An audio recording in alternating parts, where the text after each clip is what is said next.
Binawi ni Jeff Tumbado ang kanyang binyag nitong Lunes tungkol sa korupsyon umano sa Land Transportation, Franchising and Regulatory Board o LTFRB.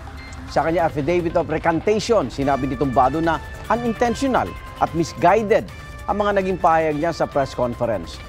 Dala lang daw ito ng impulse, irrational thinking at poor decision making. Pero nanindigan siya na mayroong mga problema sa LTFRB na dapat daw imbestigahan. Kasabay ng kanyang pagbawi, humingi ng paumanin si Tumbado kay suspended LTFRB Chairman Teofilo Guadis III sa Department of Transportation at sa Office of the President.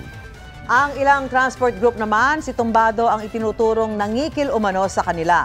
Pinag-aaralan na ng mga abogado ni Transportation Secretary Jaime Bautista ang posibleng isang pangkaso kay Tumbado, pati na rin kay Mar Valbuena ng grupong Manibela na kasama ni Tumbado sa presscon nitong Lunes. Nakausap na rin daw ni Bautista si Tumbado.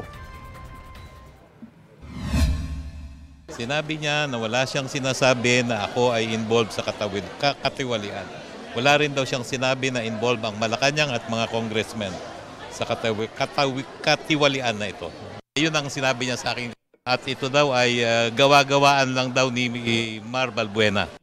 Posible akong mag-file ng kaso against him, no?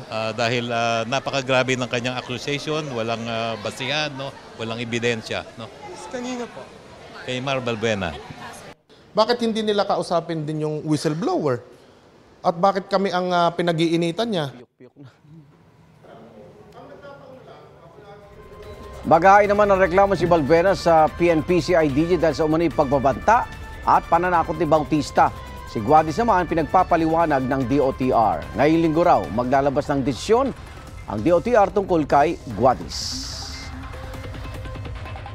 Mauna ka sa mga balita, bisitahin at mag-subscribe sa GMA Integrated News sa YouTube. Sa mga kapuso abroad, samahan nyo kami sa GMA Pinoy TV at sa www.gmanews.tv.